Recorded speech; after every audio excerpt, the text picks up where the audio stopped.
What up, fight fans? So recently the women's featherweight division has been in the news, getting a lot of buzz, but unfortunately for somewhat negative news. Negative meaning that Cyborg did not get the deal that she wanted. Therefore, we are not going to get that Amanda Nunes and Cyborg fight. However, with all of this talk, it has made me think a little bit more deeply about what exactly is going on with the women's featherweight division, and does it actually have that staying power that I hope it does have.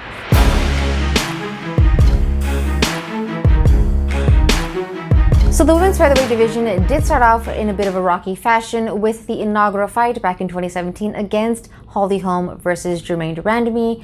That fight, in my opinion, had some horrible refereeing. There were two rounds that ended with Germaine de Randamie getting some late punches in after the bell. One of them really visibly rocking Holly Holm. So, in my opinion, she should have gotten some points taken away. However, de Randamie did not get any points taken away for that and eventually won that fight, getting the 145 belt. From there, she did refuse to fight Cyborg, so the belt was eventually taken away from her.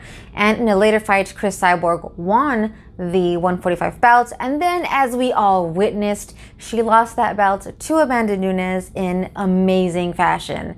So we now have Amanda Nunes as the 145 champ. She is champ as the champion of the bantamweight division and the 145 division, but I do believe that we are entering the era of Amanda Nunes for both of those divisions, but for this video specifically, the women's featherweight division.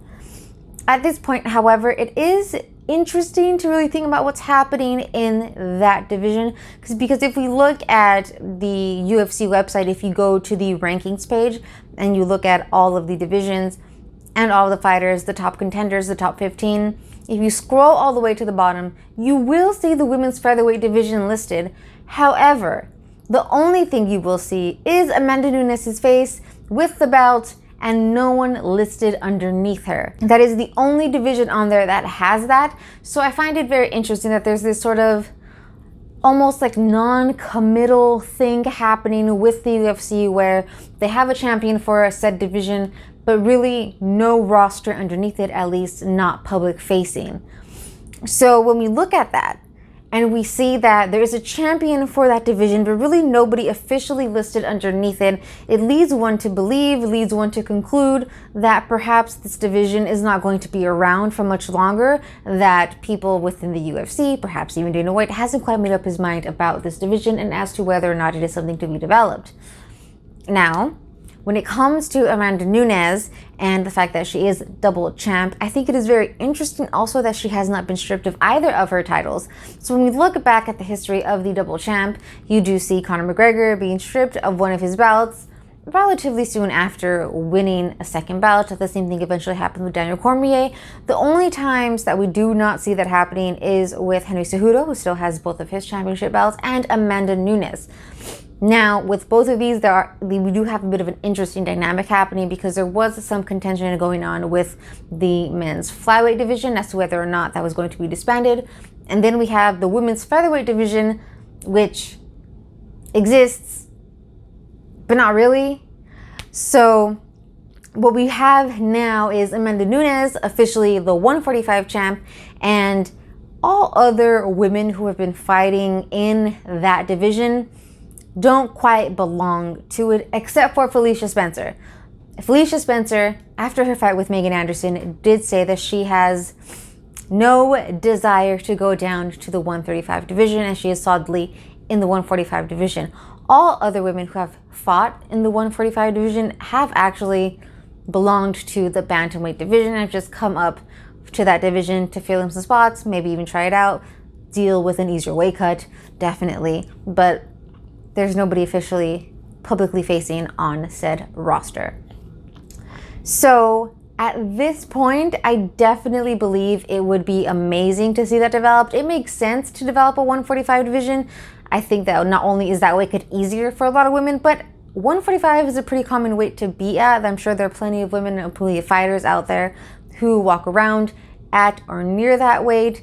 So if you look at Felicia Spencer as an example, I'm sure she doesn't have to cut much weight to get to 145, and it has served her well. There is a lot of talk about how weight cutting is extremely difficult for a lot of fighters, and there is also discussion within the MMA community as to whether or not just weight cutting in general should be completely gotten rid of. And a lot of fighters have benefited from moving up in weight classes. So Felicia Spencer has done well in her career. Her loss to Cris Cyborg was her only loss in her career. So take that for what it is. And on top of that, if we also look at what is not being done for that division, if we look at, say, Dana White's Contender Series, a variety of weight classes have been represented in that series looking for fresh talent. However, the women's featherweight division has yet to be represented in that series, and I think it would be a phenomenal opportunity to develop the 145 division through that avenue. Again, that is not what is actually being done, so it does lead one to wonder as to whether or not that division will continue on, and if so, how exactly will the UFC go about developing it, if it even will?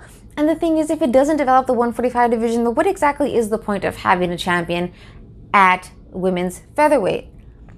At this point, I think it would behoove the UFC to have more development around it. And if the UFC as an organization is not going to do that, then it really does need to come from the fighters at this point.